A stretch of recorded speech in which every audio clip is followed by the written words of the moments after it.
দিন, জবাব চাই, জবাব দিন। বন্দে মাতরম, বন্দে মাতরম, বন্দে মাতরম। বন্দে মাতরম। আমাদের গণতান্ত্রিক অধিকার হরণ করা চলবে না, চলবে না, চলবে না, বিধানসভায় বিরোধী দলের অধিকার হরণ করা চলবে না। কি হচ্ছে ভাই? অন্যায়ের বিরুদ্ধে লড়তে হবে একসাথে, অপশাসনের বিরুদ্ধে, আরে ভাই কি করছো? একসাথে স্বৈরাচারের বিরুদ্ধে লড়তে হবে একসাথে। বাংলা জুড়ে মানুষকে ঘর ছাড়া করছে কে? বিজেপি আমাকে, বাংলা জুড়ে আমাদের দলের কর্মীদের ঘর ছাড়া করছে কে? বিজেপি আমাকে, বাংলা জুড়ে তৃণমূলের মানুষদের ঘর ছাড়া করছে কে? বিজেপি আমাকে। আমাদের 10 জন মানুষ কেন খুন হলো? বিজেপি জবাব দাও। জবাব চাই, জবাব দাও। আমাদের 10 জন কর্মী কেন খুন হলো? বিজেপি জবাব দাও। তৃণমূল কংগ্রেসের পরিষদীয় দলের যারা এখানে রয়েছেন, সিনিয়র আমাদের বিরোধী দলনেতা শোভনদেব চট্টোপাধ্যায় রয়েছেন, প্রাক্তন স্পিকার, 3 বারের স্পিকার বিমান বন্দ্যোপাধ্যায়, বর্ষিয়ান অশোক দেব, অরূপ রায় থেকে শুরু করে ডেপুটি লিডার নয়না বন্দ্যোপাধ্যায় সবাই রয়েছে। আমাদের পরিষ্কার বক্তব্য, বিরোধী দলের সম্মান এই বিধানসভায় এই বিজেপি সরকার দিচ্ছে না। আমরা আমাদের দল থেকে, পরিষদীয় দল, আমরা শোভনদেব চট্টোপাধ্যায়কে আমাদের দলনেতা নির্বাচিত করেছি। সেটি প্রথমে শোভনদার তরফে, দলের তরফে, সর্বভারতীয় তৃণমূল কংগ্রেসের তরফে স্পিকারকে জানিয়ে দেওয়া হয়েছিল, যেভাবে বছর ধরে জানিয়ে আসা। দেখুন, বিধানসভায় বিগত 3টে টার্ম আমি অধ্যক্ষ হিসেবে কাজ করে এসেছি এবং এই 3টে টার্মে বিরোধী দলের যারা নেতৃত্ব দিয়েছেন তাদের দল থেকে একটা চিঠি পাওয়ার পরিপ্রেক্ষিতে আমরা তাদের সমস্ত অধিকার দিয়েছি। আমি অবাক হয়ে গেলাম যে আমাদের দল থেকে একটা চিঠি দেওয়া সত্ত্বেও কেন এই সমস্ত জিনিস চাওয়া হচ্ছে। রেজলিউশন, আমরা কোনোদিন রেজলিউশনের কপি চাইও নি বা অন্য কারোর সই করা কোনো কাগজপত্র দেখতে চাইনি।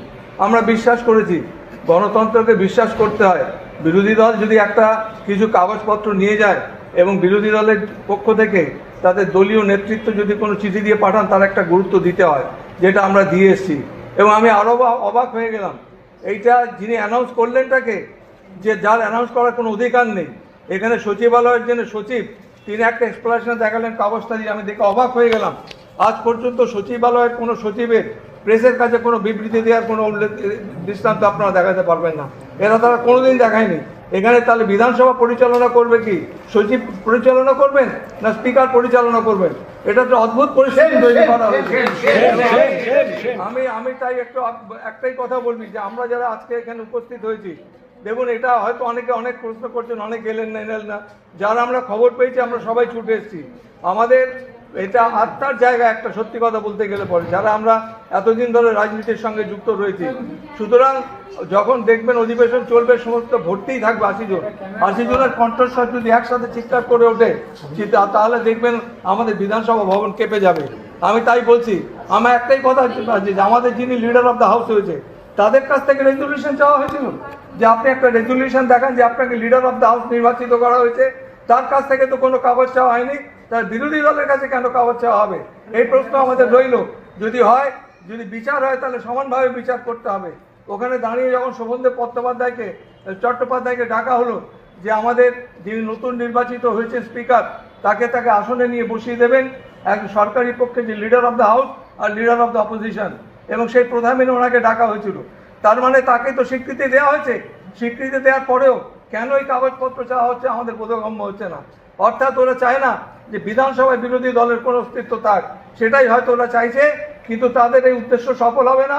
আমরা বলে দিতে পারি, 80 জনের কণ্ঠস্বর যখন একসঙ্গে চিৎকার করে উঠবে, বিধানসভায় যখন আমি ছিলাম আমি দেখেছি বিরোধী দলের কোনো কাজ ছিল না, শুধু ওয়াকআউট করা। কোনো কনস্ট্রাকটিভ ডিসকাশনে তারা পার্টিসিপেট করতেন না, শুধু তারা ওয়াকআউট করে বেরিয়ে যেতেন। কিন্তু এখনকার যে বিধানসভা হচ্ছে, আমাদের এখানে অনেক ভালো ভালো যারা পরিষদীয় দলের সদস্য রয়েছেন, বিশেষ করে তৃণমূল কংগ্রেস পরিষদীয় দলের অনেক ভালো ভালো বক্তা রয়েছেন, তারা বক্তব্য রাখবেন। বাজেট হবে, বাজেট অধিবেশনে বিভিন্ন বিষয় নিয়ে আলোচনা হবে, এবং যদি বিরোধী দলকে উপযুক্ত মর্যাদা দেয় তাহলে আমরা পার্টিসিপেট করব। তা নাহলে আমাদের নেত্রী রয়েছেন, তিনি যা সিদ্ধান্ত নেবেন সেই সিদ্ধান্ত আমরা মেনে নেব।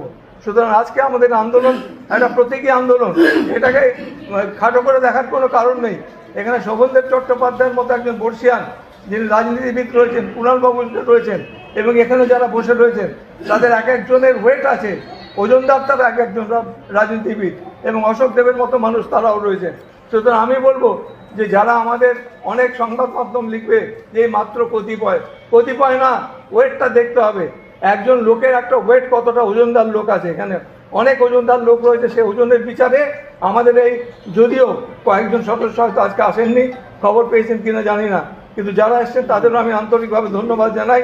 আগামী দিন জোরালো লড়াই হবে শোভনদেব চট্টোপাধ্যায়ের নেতৃত্বে, এইটা আমি আপনাদের বলতে পারি। নমস্কার, ধন্যবাদ।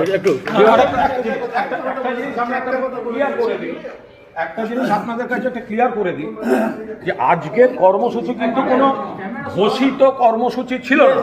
কারো কালকে রাত 9টার সময় শোভনদেব চট্টোপাধ্যায় তিনি কাল ওরা যা চেয়েছিল অন্যায় দাবি, কিন্তু সেই দাবি মেনে সমস্ত চিঠি জমা করে দিয়েছেন। ফলে আমরা জানতাম যে শোভনদা আজকে ঘরে বসবেন, সেটা আমরা কাল রাতে শোভনদা ঘরে বসবেন। তো ওই যে কজন যেখানে রুকবানোর শামীম যারা বলছেন যে আপনি ঘরে বসবেন, হ্যাঁ ঘরে বসবো, সেই জন্য আমরা এখানে এসেছি। এটা কোনো কর্মসূচি এরম নয় যে অনেকে আসেনি, অনেকে, আমরা তো জানতাম আজকে শোভনদা ঘরে বসবেন, আমরা সেই হিসেবে কয়েকজন এসেছি। এসে যখন দেখেছি ঘরে বসার এরা দরজা খুলছে না, তার প্রতিবাদে আমরা আচমকা এই কর্মসূচি, প্রতিবাদ কর্মসূচি আমরা গ্রহণ করেছি। ফলে গতকালও আপনারা কিন্তু মিডিয়া আমাদের উপর ন্যায় বিচার করেননি। দলের সিদ্ধান্ত ছিল আগের দিনের বৈঠকে যে কয়েকজন ধর্নায় বসবে, বাকিরা যার যার জেলায় যার যার কেন্দ্রে যাবে। আপনারা বারবার বলবেন এরা নেই, এটা আমাদের উপর অবিচার হলো। যদি আমরা পূর্ণ কর্মসূচি ডাকতাম তখন কেউ আসতেন না, আপনারা গুনতেন। যেখানে দলের সিদ্ধান্ত যে লোক মার খাচ্ছে, ফলস কেস দিচ্ছে, ফলস কেস দিচ্ছে, সেখানে বিধায়ককে ছুটে যেতে হচ্ছে বাড়ি ছাড়া, তাদের থাকা খাওয়ার ব্যবস্থা, তো সেই বিধায়কদের পাঠানো হয়েছে। এবার আপনারা বলছেন এখানে কেন নেই। ফলে মিডিয়ার কাছেও একটু দেখলাম, এবং সরকার না হয় ওরা ওদিকে বসছে, তা বলে এত আমাদের কথাগুলো ঠিকভাবে